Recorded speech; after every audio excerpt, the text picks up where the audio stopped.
Yo soy yo, construyéndome de versos que se dilatan como pupilas, agrietándome sobre los caníbales, que jamás han comprendido el esqueleto de las nubes. Ellos son ellos, los que enloquecen, contemplando coágulos sobre las carnes medio abiertas, los que escuchan las agonías y cambian de acera o de nombre. Ellos y yo no creemos en las mismas tumbas.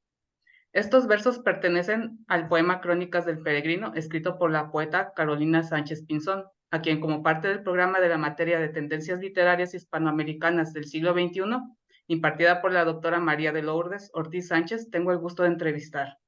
Carolina, buenas noches, buenos días por acá, por México, bienvenida. Buenas noches, Mirna. ¿Cómo están? ¿Cómo están todos? Un placer estar aquí con ustedes. Quiero agradecer, como te lo estaba comentando, pues a la poeta Lourdes Ortiz por esta invitación, ¿no? Y a ti también por la invitación. La verdad estoy muy feliz, muy honrada de que me hayas escogido para hacer esta entrevista. Y bueno, espero que pasemos un rato ameno hablando de literatura, de poesía, de autores, ¿no? Que yo creo que es el objetivo también de este curso, ¿no? Pues muchas gracias a ti, Carolina, ante todo. Pero, ¿quién es Carolina Sánchez Pinzón? Déjenme darles una breve reseña de ella. Carolina Sánchez Pinzón nació en Bogotá en el año de 1982. Es licenciada en Administración Pública y Ciencias Políticas de la Escuela Superior de Administración Pública de Bogotá. Desde 2006 reside en Madrid. En el 2003, con el libro Versículos, fue galardonada con el segundo concurso latinoamericano y 16 aniversario nacional de poesía Universidad Externado de Colombia. Ay, disculpa. Ha publicado la antología Cae sobre mí una sombra en 2018 y algunos de sus poemas han sido incluidos en Ellas Cantan, Antología de Poetas Iberoamericanas 2019 y en la Antología del Concurso Nacional de Poesía 2005, todas editadas por la Universidad Externado de Colombia. En España sus poemas han aparecido en diversas revistas y antologías. En 2021 fue una de las poetas escogidas por convocatoria para participar en el 31 Festival Internacional de Poesía de Medellín. En mayo de 2022 salió publicado por la editorial madrileña El Sastre de Apolinario, su más reciente poemario titulado Incineraciones. Pero cuéntanos, Carolina, eres colombiana y actualmente radicas en Madrid, ¿correcto? Sí, ¿Cuánto efectivamente. tiempo tienes viviendo allá? Pues ya, Mirna, son casi 16 años viviendo aquí en Madrid. Yo me vine por una cuestión de estudios. Y bueno, esa fue la razón principal, ¿no? Pero luego ya terminan los estudios, te piensas quedar, te salen ofertas laborales, empiezas no sé, empiezas a echar un poco raíces aquí en tu nuevo país y bueno, al final te vas quedando, ¿no? Vas empezando ese proceso de migrar, ese proceso del exilio. Y te vas quedando en este nuevo país, en España, que la verdad es un país al que le estoy profundamente agradecida, a Madrid, que es una ciudad a la que quiero tanto como quiero a Bogotá. Y bueno, pues eso, ya son 16 años que llevo aquí en Madrid, sí. Bastante tiempito. Carolina, bueno, me comentas que te fuiste por motivos de estudios. Eh, ¿Fue durante esta etapa o fue antes en que tú descubriste la escritura? ¿Cómo surgió la necesidad de escribir? Bueno, Mirna, la verdad es que mi necesidad de escribir, como muchos autores, y no solamente autores ya consagrados, sino como todos, empezó en la adolescencia, ¿no? En esa etapa en que cada uno necesitamos construir, ¿no? Necesitamos construir, empezar a construir nuestra identidad. Hacemos preguntas, queremos respuestas, necesitamos ser libres, nos enamoramos, sufrimos de desamor también. Entonces, en esa época que tan convulsa para todos los seres humanos realmente, que en la etapa de la adolescencia, fue ahí cuando empecé a escribir, ¿no? Mis primeros poemas, mis primeros escritos, que se los leía a mis profesores de literatura en el colegio, que se las leía a mi madre, a mis hermanos. Entonces fue en esa primera época también donde empecé a ir a mis primeros cursos de escritura creativa. En Bogotá hay una casa Ujú. que se llama la Casa de Poesía Silva, no sé si la conocen en México. que es una casa que regentó durante muchos años una poeta muy importante en Colombia que se llamaba María Mercedes Carranza. Ella regentó la Casa Silva, fue su directora durante muchos años y era una casa que creo que todavía hacen muchos cursos de literatura, de poesía.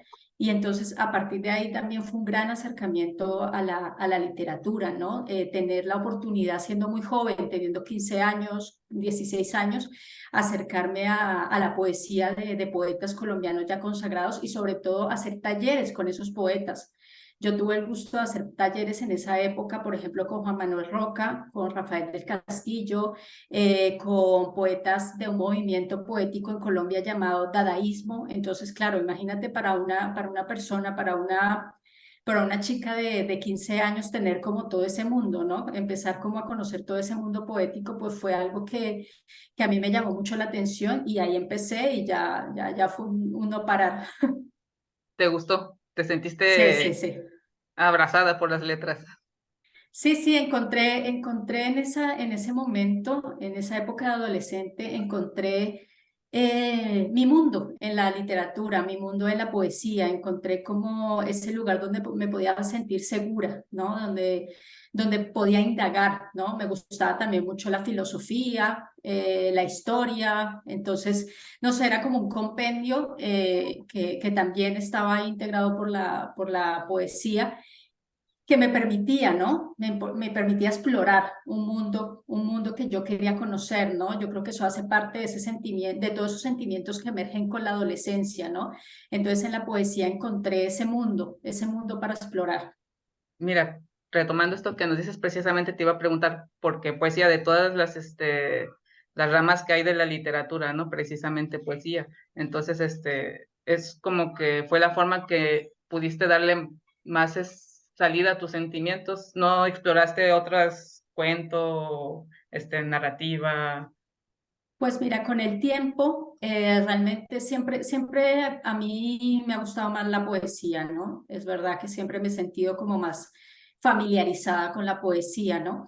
Pero es verdad que estando aquí en Madrid, en los primeros años que estuve aquí, que llegué en 2008, 2009, en fin, en esos primeros años me inscribí aquí a muchos cursos de escritura creativa. Y justamente esos cursos de escritura creativa eran cursos para escribir cuentos, novelas, y entonces he hecho mis pinitos, por decirlo de alguna manera, en el relato corto, ¿no?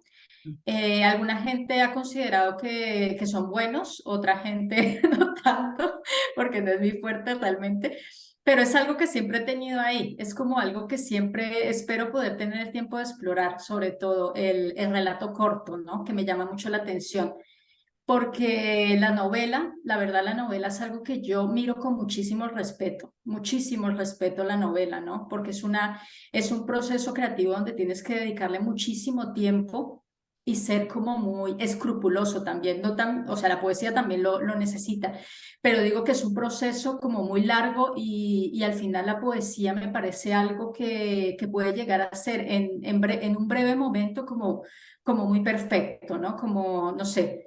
La verdad es que yo le tengo un enorme respeto a la novela y no creo que me vaya a ir por esas lindes nunca, pero bueno, no sé, Ya nunca veremos. hay que exactamente. Por lo menos ahora sí me encantaría seguir escribiendo algo más de relato corto, pero yo creo que todo a su tiempo. Sí, sería bueno leer algo. De hecho, ahorita que comentas que la novela es de respeto, me ha tocado escuchar personas que dicen lo contrario, que la poesía es de respeto y que es muy difícil escribir poema. Entonces, pues creo que ya depende de la perspectiva, pero creo que todo es de respeto tratándose de literatura. Sí, Mira, sí, sí, Carolina, tú nos dices, cuando te leemos, nos dices, dejar que un verso tenga cría sobre el papel, que lo apolille, que lo convierta en pantano, que lo use como voltio, dejar que dos versos se enconden en el papel, se castiguen, se resuciten, dejar que tres versos se maten entre sí. Para ti, ¿qué es la poesía? Ya me mencionaste un no. poquito, pero no sé si tengas una definición más concreta. ¿Cómo la sientes que es?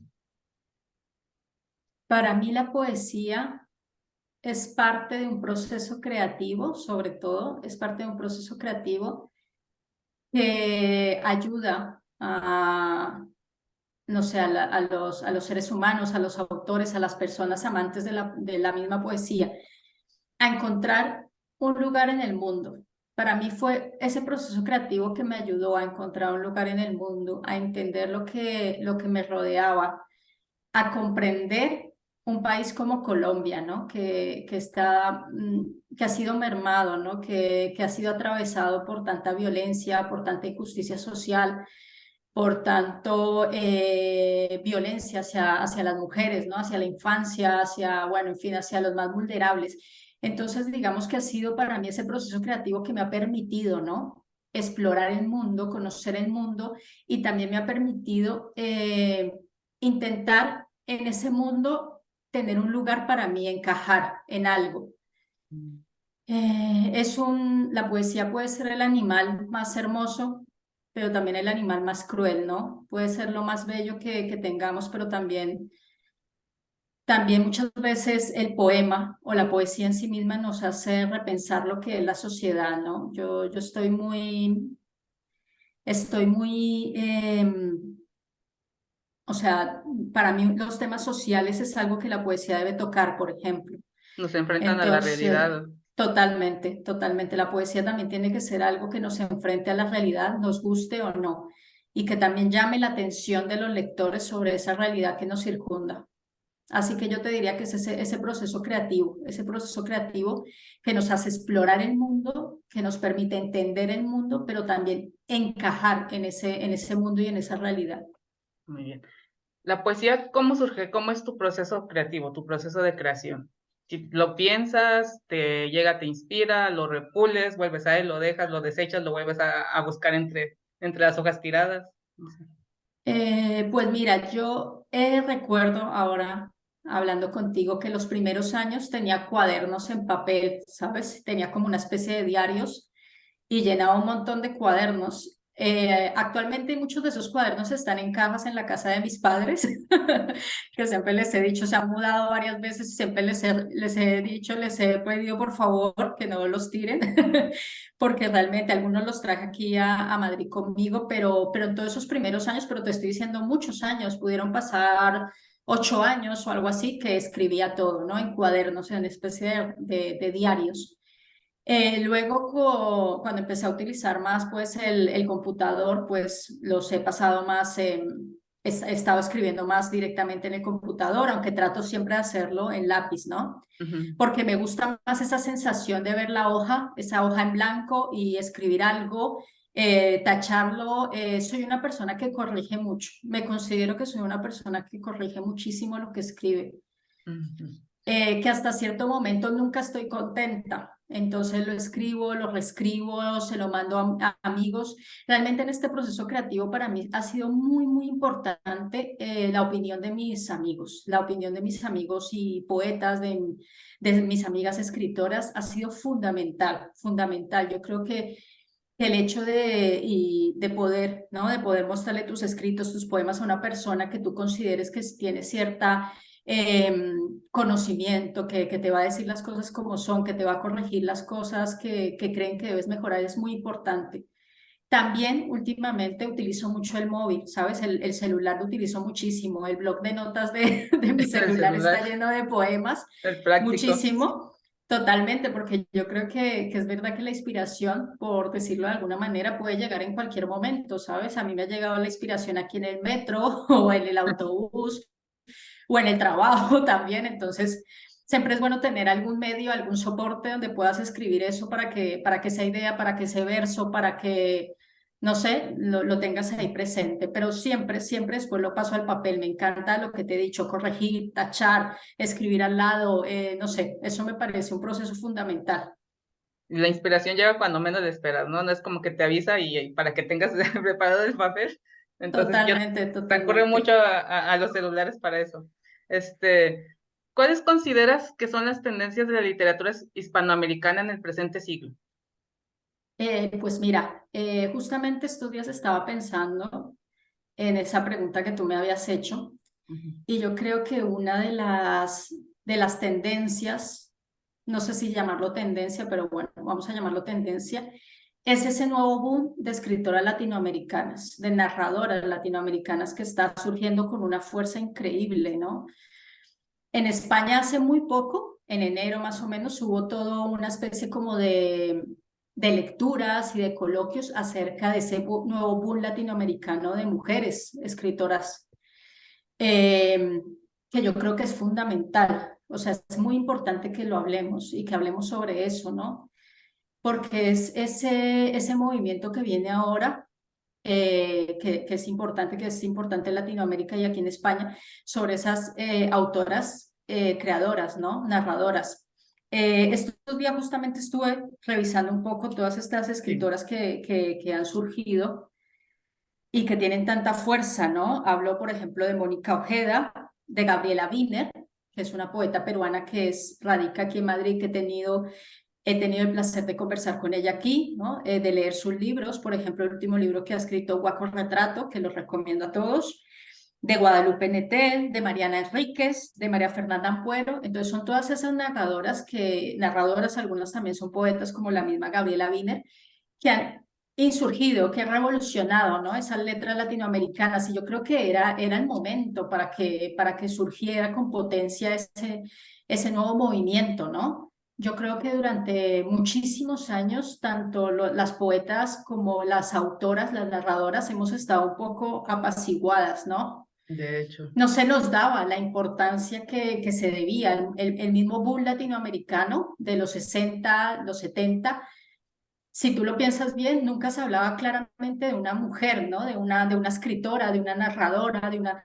Entonces yo creo que este nuevo boom, por decirlo así, de nuevas narradoras latinoamericanas es algo que se tiene que estudiar, ¿no? Y es algo que yo celebro porque soy una persona que me considero ante todo feminista y considero que ante todo la mujer tiene que realzar ese papel, ¿no? Tanto en la sociedad, a nivel político, económico, pero también en la literatura, ¿no? En todos esos procesos creativos. Entonces, de esos temas principales que tocan, pues el tema de la memoria, ¿no? El tema de la construcción de la identidad, de la frontera, del exilio. Hay que recordar que muchas de estas escritoras y narradoras viven en Estados Unidos o viven aquí en Europa, ¿no? Entonces también manejan mucho de esos temas. El lenguaje como pertenencia, ¿no? Como esa pertenencia del quehacer, del sentir latinoamericano, ¿no? Y también me gusta mucho este grupo de narradoras porque al final muestra una pluralidad de voces, ¿no? Que es muy importante, ante todo la pluralidad.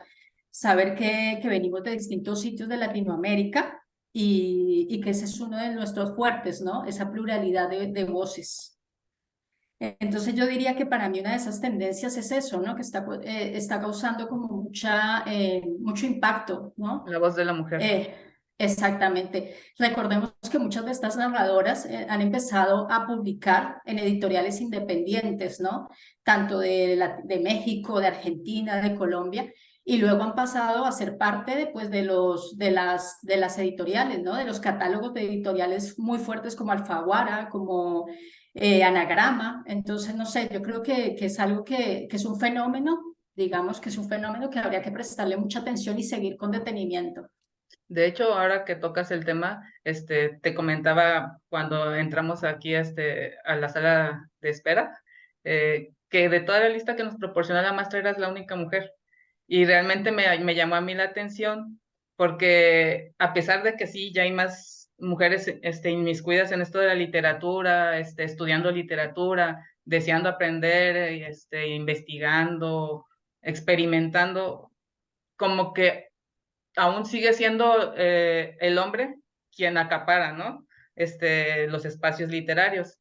Y hablando de las tendencias literarias, sí, sí es cierto, como tú nos mencionas, que es un boom diferente, ¿no? Donde ya la voz de la mujer es la que se escucha y le da otra forma a la poesía. Tal vez los estilos, los temas sean similares, pero es otra visión. Hasta el uso de las palabras, dirías tú, el lenguaje como sentido de pertenencia, ¿no?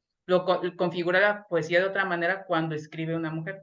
En lo personal, a mí me gusta la poesía, mucho de hombres, he leído mucho de hombres, de mujeres no he tenido tanto el gusto porque realmente no hay tanto acceso como lo hay de si es poesía de hombres. En tu caso, me costó trabajo conseguir poemas, ¿no? Libros, no pude conseguir ninguno, nada más ahí por uno de libros por centavos, Sí, de la que, Universidad Externado, sí. que estaba en la red, y pues tuve el gusto de leerlo, pero fue más difícil cuando he buscado de poetas contemporáneos, hombres, que como que hay más acceso. Claro. Entonces, sí es importante esta observación que nos haces.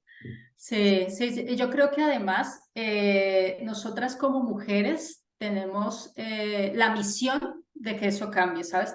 Nuestro objetivo tiene que ser que eso cambie, que cada vez la narrativa escrita por mujeres, la poesía escrita por mujeres lleguen a esos espacios, ¿no? A esos espacios que antes estaban como casi que solamente, ¿no? Solamente los hombres podrían llegar a esos espacios, ¿no?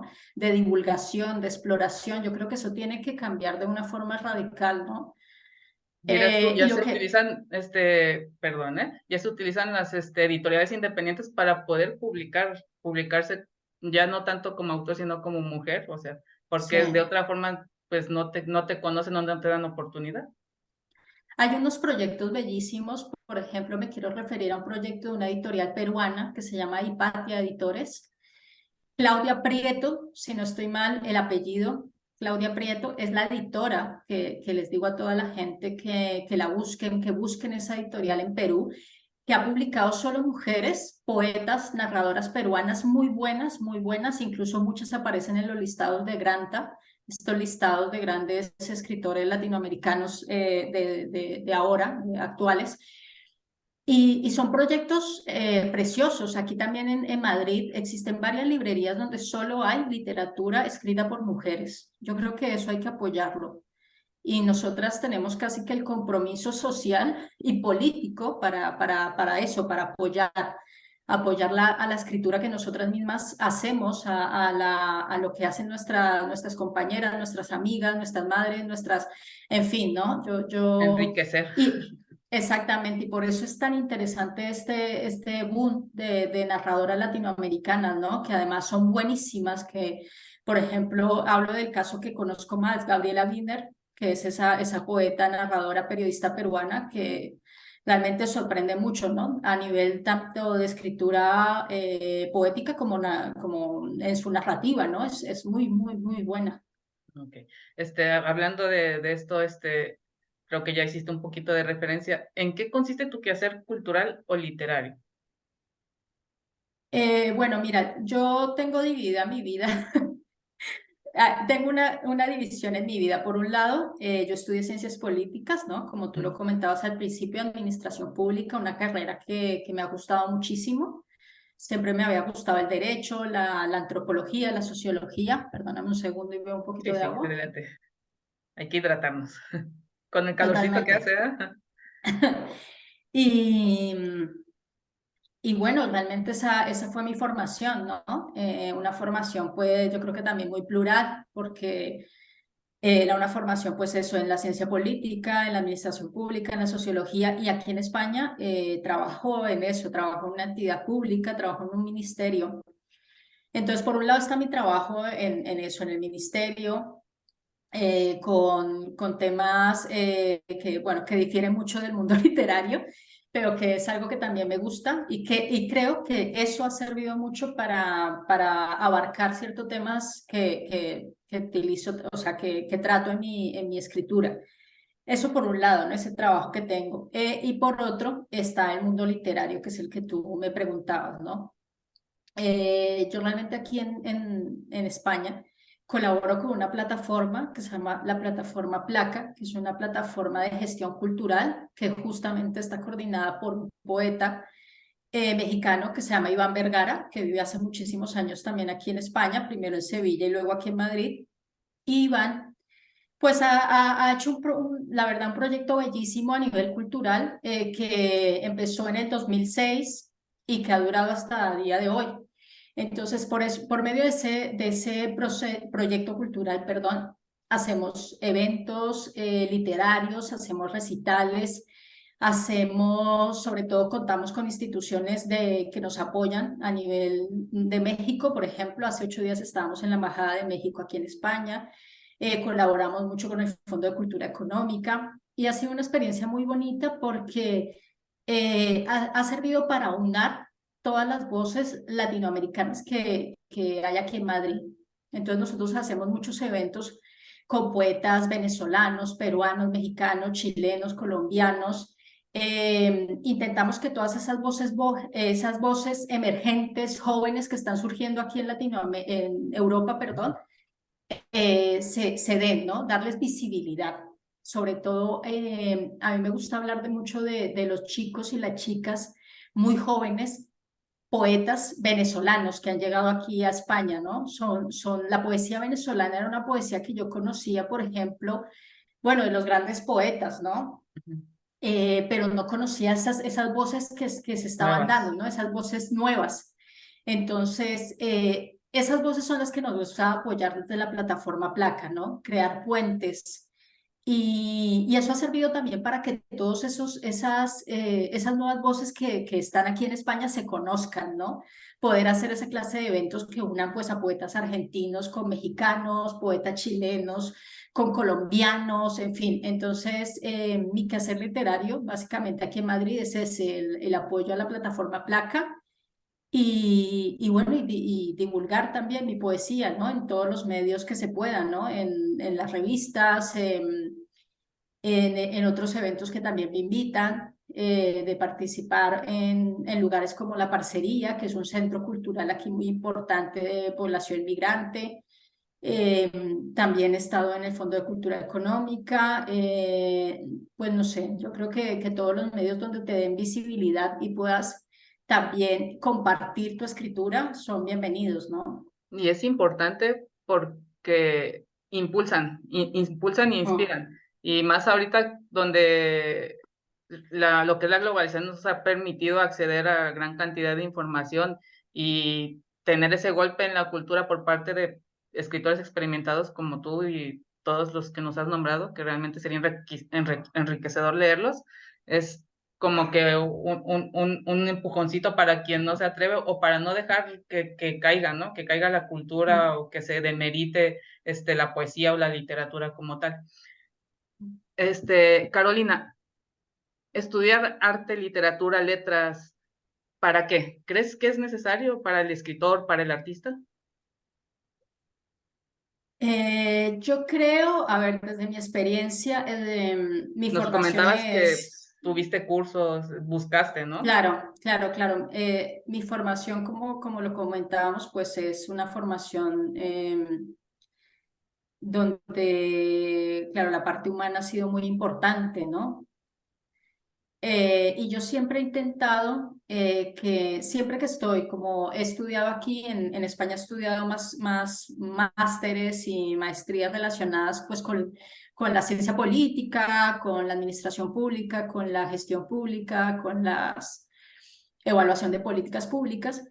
Pero yo siempre he dejado una parte que me parece muy importante, que es justamente lo que tú hablabas, los cursos, los talleres, estar siempre, ¿no? Siempre tienes que estar ahí porque siempre vas a aprender algo nuevo, ¿no? O sea, yo creo que también los poetas tenemos que estar siempre con los oídos muy alertas, con los ojos muy alertas, porque siempre van a aparecer eso, tendencias, nuevos poetas, nuevos escritores, de los cuales tenemos muchísimo que aprender, ¿no?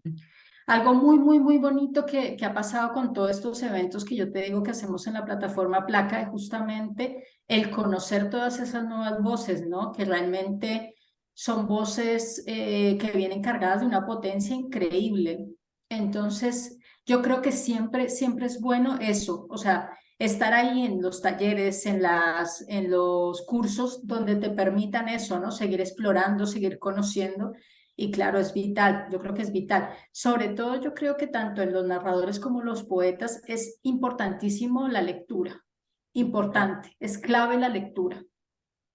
La No forma de puede aprender. ser, totalmente, no puede ser ni buen narrador ni buen poeta si no lees. Eso ya es algo de cajón. O sea, es algo que es importante, que es clave, ¿no?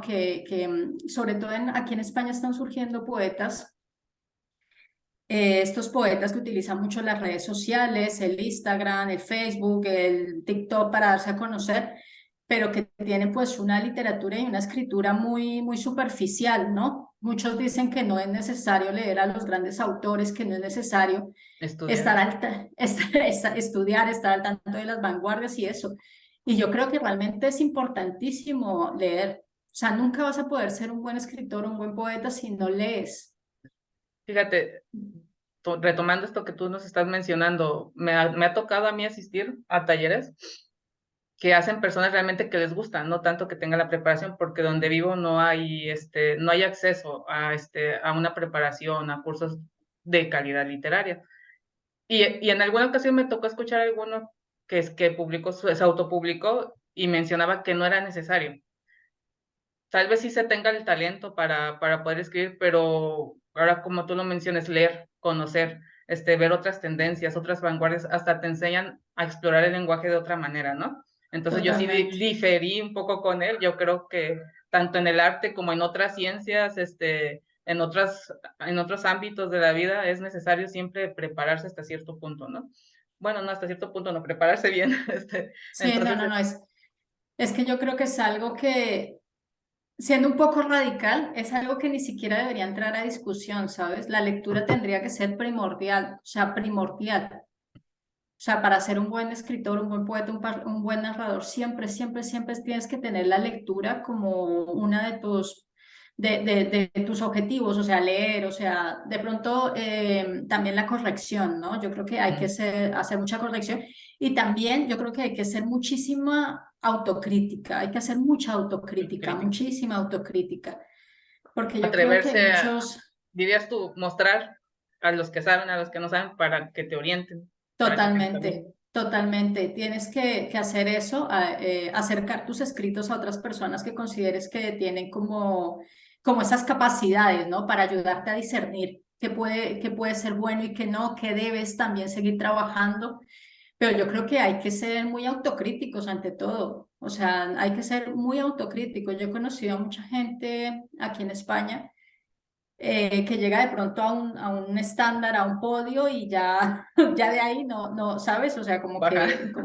como que no tienen ninguna, eso, o sea, como que se han olvidado de todo y están ahí en su podio y continúan y quieren continuar y tal, pero no, eso no es así, ¿sabes? Siempre tiene que haber mucha autocrítica, mucha lectura, mucha corrección, muchísima corrección. Y yo creo que eso debe ser así, ¿sabes? Yo destacaría que eso tendría que ser así. Es más, yo creería que ni siquiera se tendría que discutir, ¿sabes? Hay que ser un poco radical con eso. Yo creo que no debería, o sea, una No, persona que diga que no no se se debe debe de leer, cuestionar. ya, sí, efectivamente. Bueno, es que lo que es este lenguaje fluye. Si no lo estudias, se te van ya con todo, ni más con el internet, las redes de Europa, de México, de España, de Latinoamérica, te cambian, ¿no? No solo el lenguaje, sino las perspectivas, las maneras de hablar, las maneras de pensar. Y no estudiar, no leer, te encajonas. Te No, encajonas, no, entonces no. ya no hay ni para acá, ni para allá, ni para dónde ir, ¿no?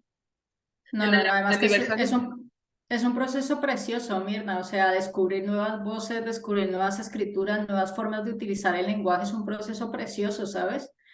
Es como asistir a un nacimiento, ¿no? A algo en ti que quieres explorar, ¿no? Alguna parte de ti que quieres explorar. Entonces, por eso, para mí es tan difícil entender a esa gente que dice que para ser buen poeta, buen narrador, no es necesario leer, ¿no? Es como algo inaudito, la verdad. no, y luego es las nuevas tendencias, ¿no? A las que te abres con toda la tecnología que hay. Y estas tendencias que hablábamos, por ejemplo, del boom latinoamericano, el nuevo boom que mencionaste tú muy atinadamente, yo creo que están haciendo las mujeres, descubrirlas y tal vez formar parte o tomar lo que nos sirva o nos ayude para expresarnos a nosotros también. ¿De qué manera estas tendencias que tú visualizas se articulan con la tradición literaria hispanoamericana? Ay, pues bueno, no sé, yo creo que más que articularse puede surgir como una ruptura, ¿no? Con esas tendencias tradicionales, ¿no? Sobre todo una ruptura en cuanto a ese enfoque patriarcal, ¿no? Que había antes. Lo que tú decías es muy sorprendente Y a mí últimamente también me ha sorprendido, hay veces reviso antiguas antologías que traje de Colombia o algunos libros de texto de hace mucho tiempo, con los que yo también aprendí a leer y escribir. Y es muy triste solamente ver escritores y narradores hombres, ¿no? Entonces yo creo que yo creo que hay una ruptura, puede haber una ruptura sobre todo como de un modelo patriarcal, ¿no? Que yo creo que esa ruptura ha traído solo cosas buenas y yo creo que solo va a traer cosas buenas a la literatura, ¿no? Porque al final es un oxígeno también, es oxigenar, ¿no? Es verdad que esas poetas, esas narradoras, sobre todo pues en el caso, pues narradoras como hemos venido hablando, traen temas que pueden haber sido tratados con anterioridad, ¿no? Como el tema del exilio, como el tema de la identidad, también hay mucho, en algunas, perdón, hay mucho compromiso político. Puede que algunos temas sean muy similares, ¿no? Tal vez tratados desde otra óptica, pero pueden ser muy similares. Sin embargo, yo destacaría esa ruptura, ¿no?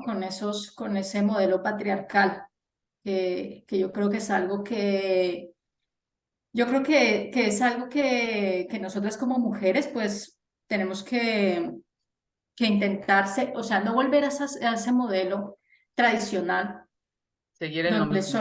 exactamente, seguir en la misma línea es algo que no podemos permitirnos, ¿no? Tenemos que seguir con ese modelo un poco de ruptura y, y basarnos también en eso para explorar, ¿no? Explorar otros temas, otros ámbitos, otros procesos creativos, ¿no?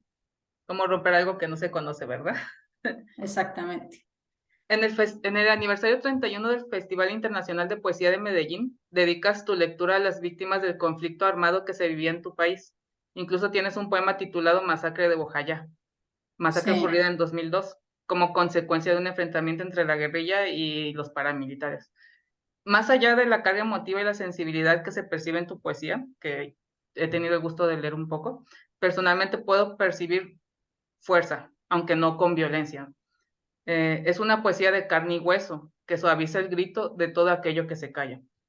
Consecuencia, me imagino, de el contexto social que te ha tocado vivir, que igual sigues experimentando ya como parte de un país en conflicto, ya como exiliada en España, que te fuiste para estudiar y echaste tus raíces, pero a fin de cuentas es difícil, ¿no? Una vida en un país con conflicto armado.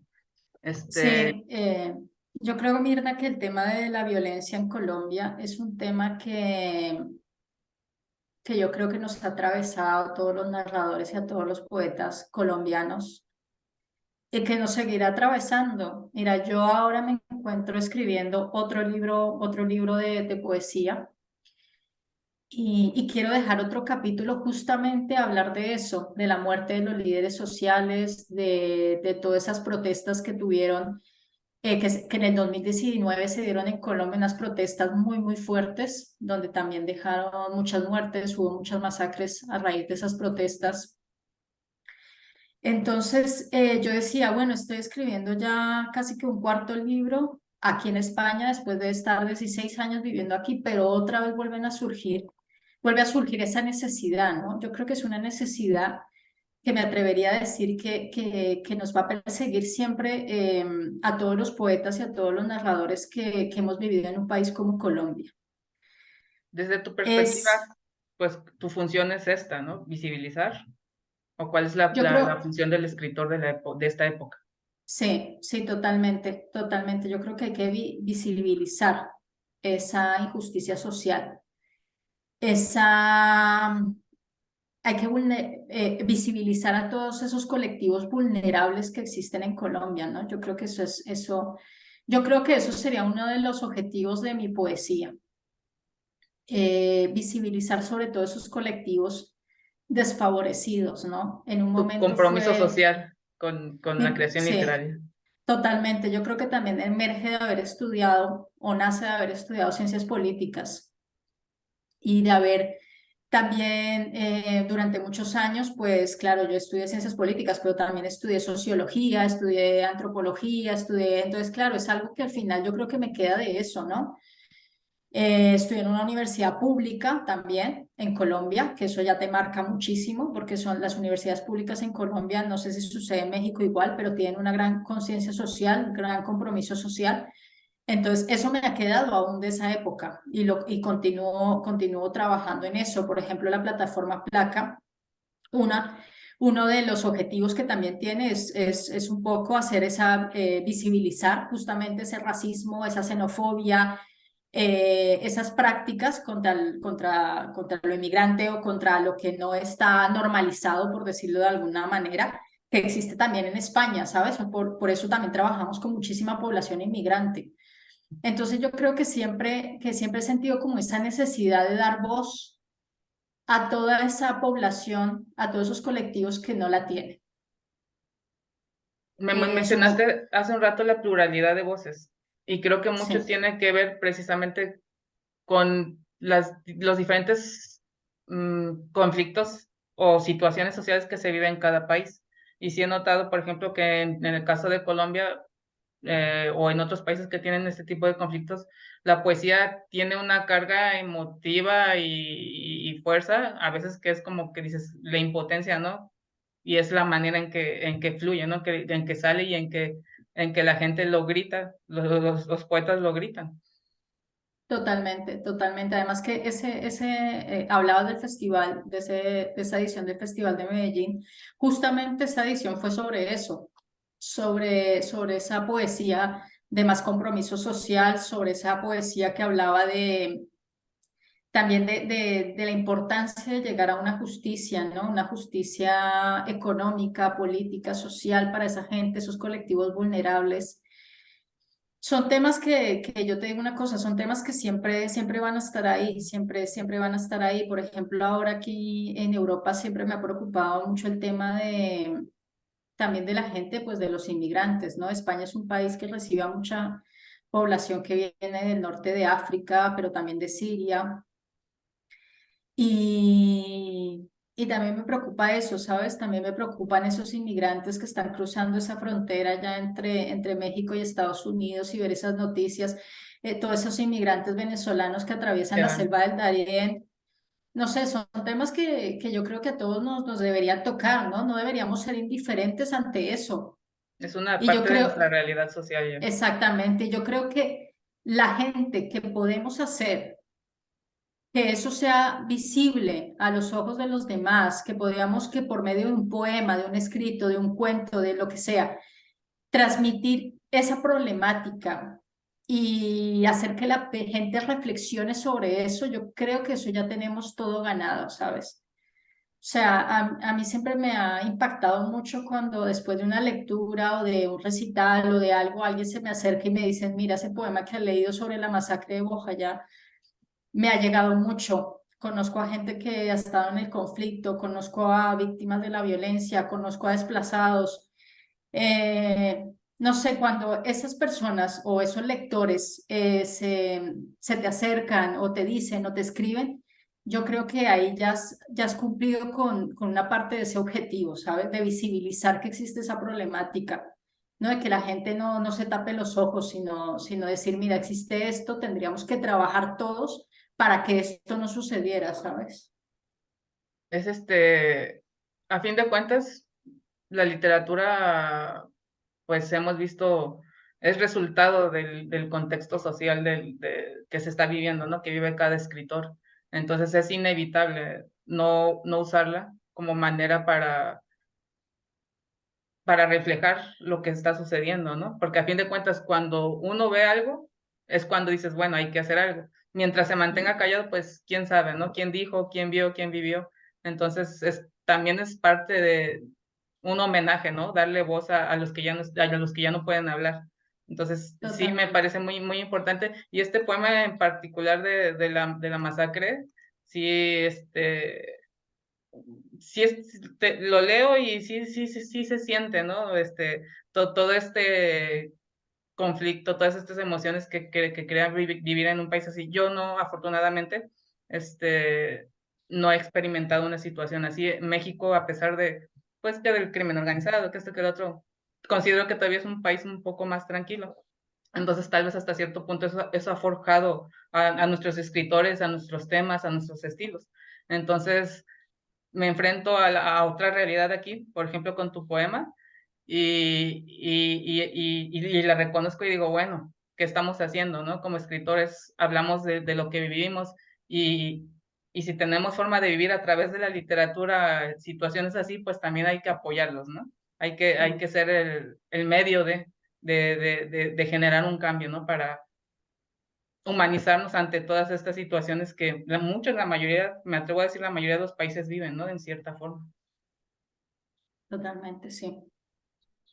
Carolina, ¿cuáles son tus obras de cabecera? Las que han determinado tu creación literaria. ¿Tienes algunas? Bueno, yo creo que más que obras, mira que le estuve dando vueltas a eso durante toda esta semana. Yo creo que más que obras son autores, ¿no? Yo creo que cuando comencé a escribir, pues me llamaba muchísimo la atención los poetas malditos franceses, ¿no? Eso de malditos me llamaba mucho la atención. Entonces leía a Arthur Rimbaud, a Baudelaire, a Verlaine, los intenté leer a todos. Tuve la suerte y yo creo que es algo que me marcó muchísimo, que la biblioteca de mi instituto, donde cursé el bachillerato, era una biblioteca preciosa, era una biblioteca donde podías conseguir auténticas joyas literarias. Entonces, incluso a todos, también intentaba leerlos en su idioma original, ya en la facultad, porque en la facultad vi francés, o sea, estudié francés, entonces intentaba leer los poemas, pues, en francés de eso, de Rameau, de Verlaine, de Mallarmé, de, bueno, en fin. La verdad es que me marcaron mucho los poetas malditos, ¿no? Sobre todo cuando los empecé a leer en la adolescencia, ¿no? Ese malditos para mí ya era como, ¡guau! Revolucionario, ¿no? Entonces, y luego me ha marcado muchísimo la escritura de las mujeres, escrita por mujeres. Me marcó muchísimo en su momento Alejandra Pizarnik, ¿no? Una poeta a la que vuelvo muchísimo, releo mucho a Alejandra Pizarnik. Me marcó también Blanca Varela, Olga Orozco. Me marcó también la lectura de las poetas estadounidenses, ¿no? Por ejemplo, Sharon Olds, Sylvia Plath, Emily Dickinson. Durante mucho tiempo empecé como a perseguir a todas las poetas y a las autoras, ¿no? Porque luego cuando llegué aquí a Europa empecé a decantarme más por leer narrativa. Entonces leía mucho a Herta Müller, a Alfred Jelinek, que eran premios Nobel en su momento cuando llegué aquí. Y luego también durante muchos años he intentado leer muchos autores europeos, ¿no? Que tratan temas que a mí me interesan. Por ejemplo, uno de los últimos libros que he leído, o más bien uno de los libros que leí en pandemia, fue de Velibor Kolik, que es un narrador bosnio que tenía un libro bellísimo que se llama Memorias del Exilio y era contando, él tuvo que vivir la guerra de los Balcanes y era contando cómo él había desertado del ejército y había huido a Francia y cómo fue todo su proceso en Francia, cómo fue aprendiendo francés, cómo fue buscándose la vida como escritor.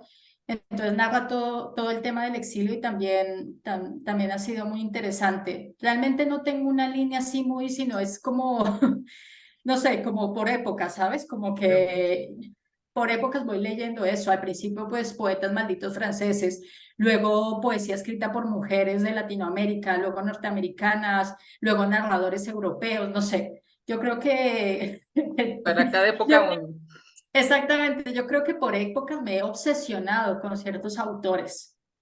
Por ejemplo, cuando empecé a leer a Coetzee, empecé a leerlo y era una obsesión, ¿sabes? Por leerlo, por leerlo. Entonces, y no sé, he tenido como ciertas obsesiones con ciertos autores por épocas, la verdad. veo una influencia de los poetas malditos. Tienes un poema titulado Lilith. Sí, Déjame leerte un pedacito. Sobre el mar rojo hay un sembrado de nieve. Son los huesos de los hijos de Lilith. Alejaste de ti la sal, el mar se agrieta. Moisés mira cómo atraviesas su campo de batalla. Una mujer conoce el silencio después de resquebrajar el mar. El mar. porque mira, ¿Tienes? Lilith es un personaje de la mitología hebrea que supuestamente fue la primera mujer antes de Eva. Pero ¿qué pasó con Lilith? Que Lilith fue una mujer maldita porque Lilith como que no se sometió a todo ese modelo patriarcal, ¿no? Entonces, bueno, Dios la maldijo y tenía, o sea, toda una historia como muy cruel, ¿no? Como con sus hijos y con el mundo en el que habitaba, porque era un personaje maldito. Y luego fue pasando de tradición a tradición y siempre era como la maldita, ¿no? Como la que nadie quería ver, como la que temía la gente. Estigmatizada. Exactamente, pero Lilith ha sido un personaje que me ha perseguido muchísimo. Es una, no sé, para mí es un héroe mitológico. Sí, un símbolo de Porque ruptura con... totalmente es un símbolo de ruptura con ese patriarcado